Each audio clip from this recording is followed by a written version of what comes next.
Nous allons maintenant faire quelques manipulations d'objets dans la vue 3D et je vais pour cela, avant de commencer, afficher certaines options de la toolbar qui sont là. Je vais les afficher parce qu'elles sont pour l'instant invisibles, elles n'apparaissent que dans ce menu situé ici. Donc menu qu'on peut faire apparaître en sidebar. Vous voyez que la sidebar, dans son onglet Tool, affiche des options qui sont propres à l'outil sélectionné ici à gauche.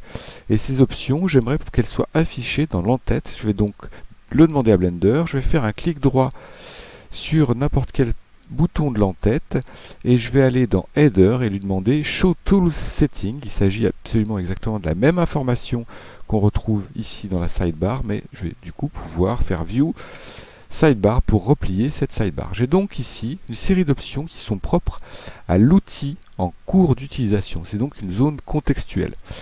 Donc ce premier outil est dit un outil de sélection. Donc une fois activé, je vais pouvoir effectuer des sélections. Alors le rectangle de sélection, il est classique. Je vais faire un clic gauche dans la vue, par exemple ici. Voilà, je maintiens le clic et ça me permet de sélectionner plusieurs objets en même temps. Alors, cette sélection, vous voyez les outils, les objets passant sur brillance, leur couleur a une importance. Les objets en orange sont sélectionnés et le dernier objet sélectionné est celui qui est dit actif. Voilà. Donc l'objet actif est celui qui recevra les commandes utilisateurs. Il sera utilisé aussi pour différentes opérations. Si là je faisais pivoter l'ensemble de ma sélection, ça pivoterait autour de l'objet actif. On y reviendra longuement. Donc ça c'est pour l'outil de sélection. Donc j'ai simplement, vous avez vu, fait un clic gauche pour sélectionner tous les objets. Si je souhaite désélectionner tous les objets, je vais simplement faire Select All ou None. Donc si je fais None, ça me désélectionne tout. Et si je fais Select All, ça me sélectionne tout. Attention avec Select All parce que vous pourriez sélectionner des objets qui ne sont pas visibles ici dans votre vue. Donc pour faire une sélection, utilisez de préférence ce fameux rectangle de sélection. Et vous avez ici différentes options pour étendre la sélection ou simplement retrancher des objets de vos sélections. Si par exemple je fais simplement une sélection ici de la caméra, je veux pouvoir l'étendre et je vais sélectionner ici d'autres objets et ça va m'étendre la sélection. Alors on peut aussi utiliser un raccourci clavier, donc je vais faire Select None. On pourrait très bien sélectionner un objet, maintenir la touche Shift enfoncée et étendre la sélection. Donc ça c'est pour les outils de sélection. On y reviendra longuement, je vous donnerai quelques petites astuces au fur et à mesure.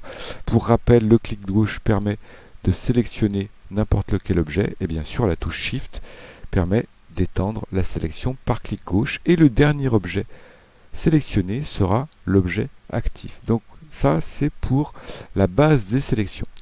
Je vais sélectionner maintenant par clic gauche mon cube. Petite info au passage, si je sélectionne la grille 3D, les objets sont désélectionnés. Ça c'est bien pratique. Donc mon cube est sélectionné et je vais maintenant chercher à le manipuler. Je vais donc activer ce premier outil qui est un outil de déplacement. Et là j'ai différentes flèches qui apparaissent. Vous voyez que j'ai un autre petit gizmo, ce que Blender appelle des gizmos, c'est des petits combinés de manipulateurs, d'opérateurs. Et là vous allez pouvoir choisir une ou l'autre des flèches qui va vous permettre, si je fais un clic gauche, que je maintiens ici ma souris appuyée sur la flèche rouge, je vais pouvoir déplacer mon objet de gauche à droite.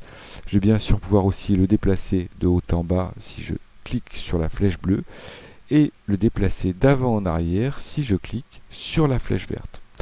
Autre petit combiné de boutons, il s'agit des tout petits pavés de couleur, on les voit ici. Si je clique sur le pavé bleu qui est horizontal, en fait ça va déplacer mon objet sur le plan. Il n'est pas déplacé en hauteur, il est simplement déplacé comme si vous poussiez votre objet à la surface d'une table. Donc ça c'est très pratique parce qu'en fait ça correspond à un déplacement successif de ces deux flèches qui sont sur le plan horizontal.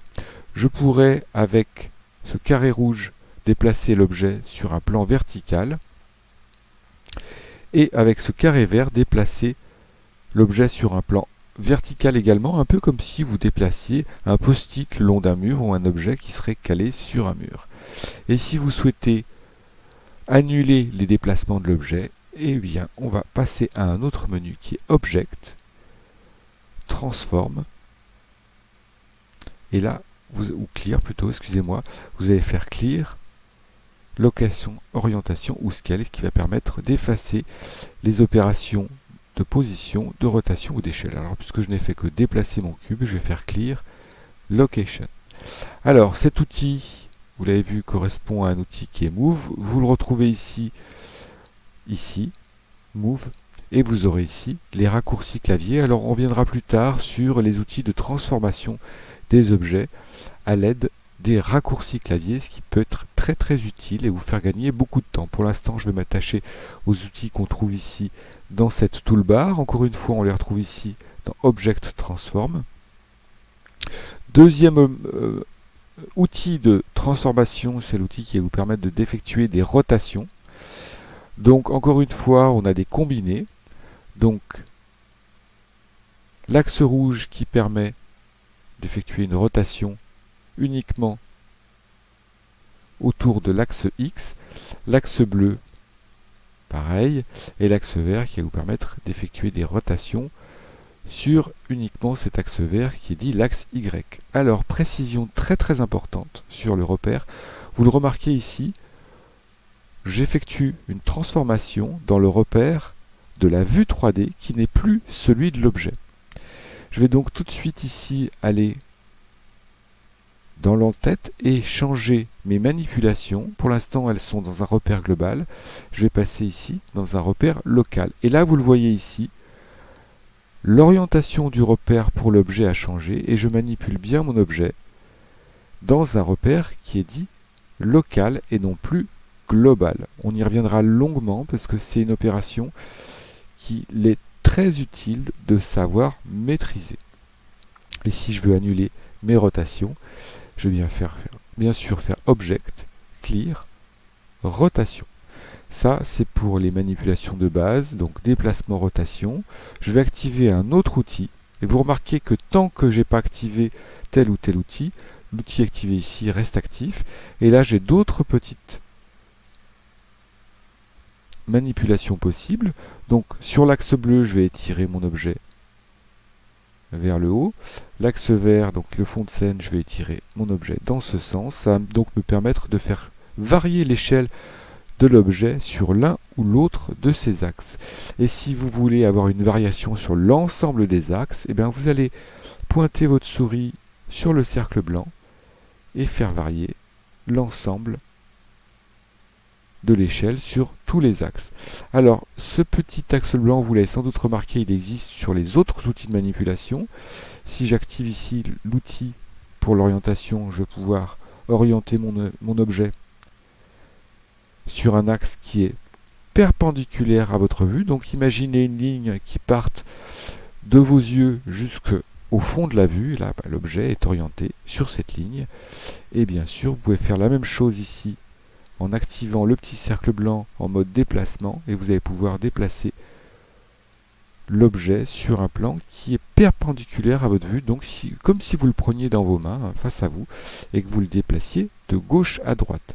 Et encore une fois, vous pouvez annuler ou effacer plutôt ces transformations en faisant Clear, Location, Object Clear, Rotation et Object Clear, mise à l'échelle. Et on retrouve voilà l'objet tel qu'il était au départ. Je vais donc arrêter ici pour ces premières manipulations et vous proposer une dernière séquence dans laquelle nous allons apprendre à positionner la caméra avec ces objets ainsi que d'autres petits outils très utiles.